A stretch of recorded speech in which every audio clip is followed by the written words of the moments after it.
नमस्ते। अमेरिका में लॉबिंग आखिर होती क्या है? ये सवाल सुनते ही बहुत से लोगों को लगता है कि कोई बहुत रहस्यमयी, बहुत गुप्त और बहुत जटिल खेल होगा जिसे समझना आम आदमी के बस की बात नहीं। लेकिन सच यह है कि अगर इसे बिल्कुल साधारण भाषा में समझा दिया जाए तो यह खेल उतना ही सीधा है जितना किसी दफ्तर में बॉस से अपनी बात मनवाने की कोशिश। फर्क बस इतना है कि अमेरिका में बॉस कोई एक व्यक्ति नहीं बल्कि सांसद, सीनेटर, प्रशासन, थिंक टैंक, मीडिया और पॉलिसी बनाने वाली पूरी मशीनरी है। और इस मशीनरी को प्रभावित करने का कानूनी तरीका ही लॉबिंग कहलाता है। अमेरिका में लॉबिंग पूरी तरह से वैध है। वहां का सिस्टम साफ साफ कहता है कि कोई भी देश, कंपनी, संगठन या व्यक्ति अपने हितों के लिए सरकार के सामने अपनी बात रख सकता है, बशर्ते वह कानून के दायरे में हो और उसका पूरा हिसाब किताब सरकार को बताया जाए। इसीलिए अमेरिका में एक कानून है जिसे फॉरेन एजेंट्स रजिस्ट्रेशन एक्ट यानी फेरा कहा जाता है। इस कानून के तहत अगर कोई विदेशी सरकार या संस्था अमेरिकी नेताओं, अधिकारियों या जनता को प्रभावित करने के लिए किसी फर्म या व्यक्ति को पैसे देती है तो उसे अमेरिकी न्याय विभाग यानी DOJ के पास रजिस्टर कराना होता है और हर खर्च का विवरण देना होता है। अब यहीं से असली खेल शुरू होता है। अमेरिका में हजारों लॉबिंग फर्में हैं, कुछ बहुत बड़ी, कुछ छोटी। ये फर्में पूर्व सांसदों, रिटायर्ड अफसरों, पूर्व सैन्य अधिकारियों और बड़े बड़े वकीलों से भरी होती है। इनका काम होता है अपने क्लाइंट की बात को सही जगह, सही व्यक्ति और सही समय पर पहुंचाना। कोई देश अगर चाहता है कि उसके खिलाफ कोई सख्त कानून न बने, कोई प्रस्ताव पास न हो या किसी मुद्दे पर अमेरिका नरम रुख अपनाए तो वो इन फर्मों को हायर करता है। पाकिस्तान पिछले कई दशकों से इसी रास्ते पर चल रहा है। फर्क बस इतना है कि पहले ये खेल पर्दे के पीछे होता था, लेकिन अब अमेरिका के कानून की वजह से इसके कागज सार्वजनिक हो जाते हैं। और जब ये कागज सामने आते हैं तब पता चलता है कि पाकिस्तान अमेरिका में अपने लिए सहानुभूति खरीदने पर कितना पैसा बहा रहा है। अब सवाल उठता है कि पाकिस्तान की लॉबिंग अचानक चर्चा में क्यों आई? इसका सीधा सा जवाब है भारत का ऑपरेशन सिंदूर। जैसे ही भारत ने अपने राष्ट्र हित और सुरक्षा के लिए सख्त कदम उठाए, पाकिस्तान के हुक्मरानों के पैरों तले जमीन खिसक गई। उन्हें डर लगने लगा कि अगर भारत ने अपनी बात अमेरिका और दुनिया के सामने मजबूती से रख दी तो पाकिस्तान की पुरानी कहानी, पुराना रोना और झूठे नैरेटिव पूरी तरह बेनकाब हो जाएंगे। ऑपरेशन सिंदूर सिर्फ एक सैन्य या रणनीतिक कार्रवाई नहीं थी, बल्कि यह भारत के बदले हुए आत्मविश्वास और बदली हुई नीति का संकेत था। भारत ने साफ कर दिया कि अब वो सिर्फ बयानबाजी नहीं करेगा, बल्कि जरूरत पड़ी तो जमीन पर फैसले भी लेगा। यही बात पाकिस्तान को सबसे ज्यादा चुभी। उसे लगा कि अगर हालात ऐसे ही रहे तो अमेरिका जैसे देश भी भारत की बात को ज्यादा गंभीरता से सुनेंगे और पाकिस्तान की शिकायतें कूड़ेदान में चली जाएगी। यहीं से पाकिस्तान ने अमेरिका में लॉबिंग का गियर तेज किया। DOJ में जमा हुए दस्तावेज बताते हैं कि ऑपरेशन सिंदूर के दौरान और उसके बाद पाकिस्तान ने हर महीने लगभग 45 लाख रुपए यानी करीब 55 से 60 हजार अमेरिकी डॉलर सिर्फ लॉबिंग पर खर्च किए। यह रकम सुनने में किसी आम आदमी को बहुत बड़ी न लगे, लेकिन राजनीति और नीति निर्माण की दुनिया में यह पैसा काफी असर डाल सकता है, खासकर तब जब इसे लगातार बहाया जाए। इन दस्तावेजों में जावेलिन एडवाइजर जैसी लॉबिंग फर्मों का नाम सामने आता है। ये फर्में पाकिस्तान की ओर से अमेरिकी सांसदों, सीनेटरों, कांग्रेस स्टाफ और थिंक टैंक के लोगों से मुलाकात करती रही। इन बैठकों का मकसद सिर्फ एक था, भारत को आक्रामक दिखाना, पाकिस्तान को पीड़ित दिखाना और अमेरिका पर दबाव डालना कि वो भारत को रोके, भारत पर असर डाले और किसी भी तरह से स्थिति को पाकिस्तान के पक्ष में मोड़ा जाए।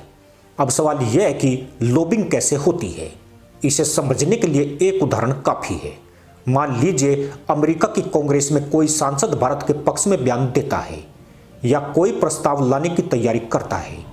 लॉबिंग फर्म का आदमी तुरंत उस सांसद या उसके स्टाफ से मिलने की कोशिश करेगा।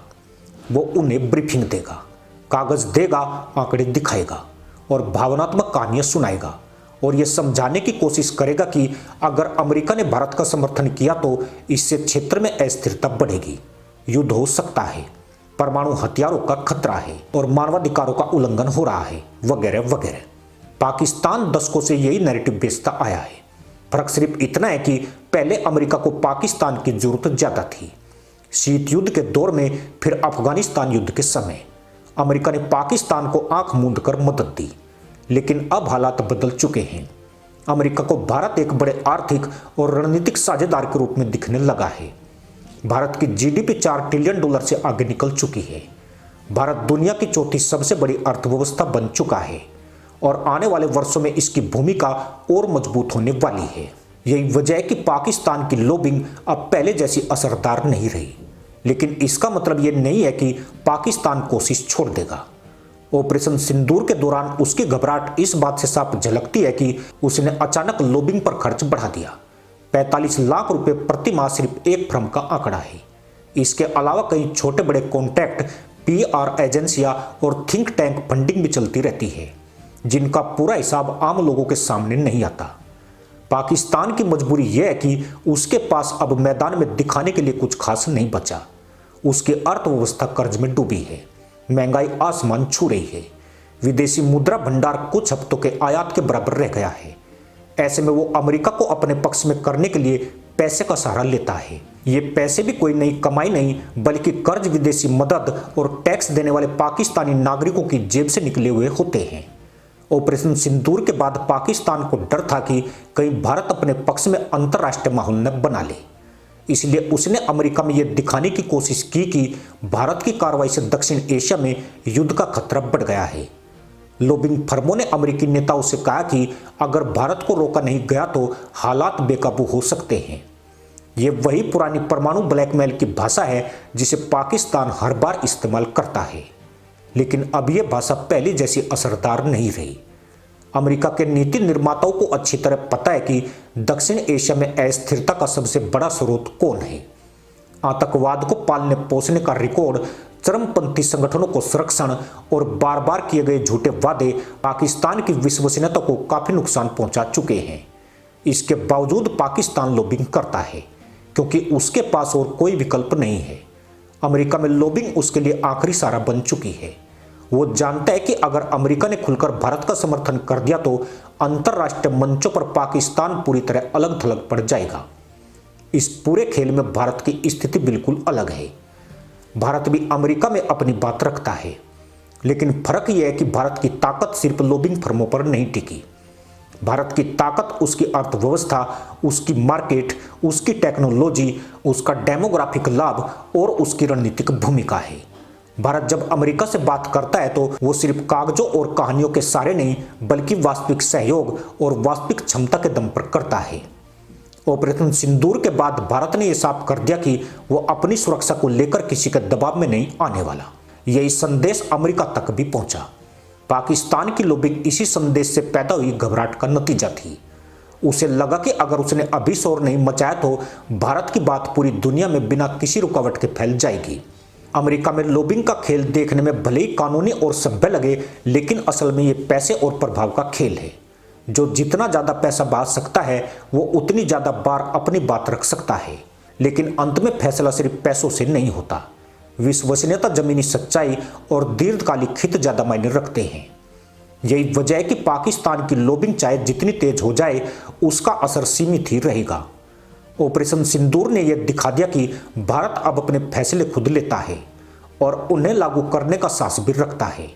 पाकिस्तान की हर महीने की 45 लाख रुपए की लॉबिंग इसी बदले हुए भारत से पैदा हुए डर का सबूत है। आज जब डीओजे के दस्तावेज सामने आते हैं और पाकिस्तान की लॉबिंग की परतें खुलती है तो साफ समझ में आता है कि यह देश अपने लोगों की भलाई पर नहीं, बल्कि अपनी छवि बचाने और झूठे नैरेटिव को जिंदा रखने पर पैसा खर्च कर रहा है। दूसरी तरफ भारत अपनी ताकत, अपने विकास और अपने राष्ट्रीय हितों के दम पर आगे बढ़ रहा है। अमेरिका में लॉबिंग का खेल चलता रहेगा, पाकिस्तान भी कोशिश करता रहेगा, लेकिन ऑपरेशन सिंदूर ने एक बात साफ कर दी है कि अब भारत को डराकर, धमकाकर या दबाव में लाकर रोका नहीं जा सकता। और यही बात पाकिस्तान को सबसे ज्यादा परेशान कर रही है। इसी के साथ अनुमति दोस्तों, जय हिंद, वंदे मातरम।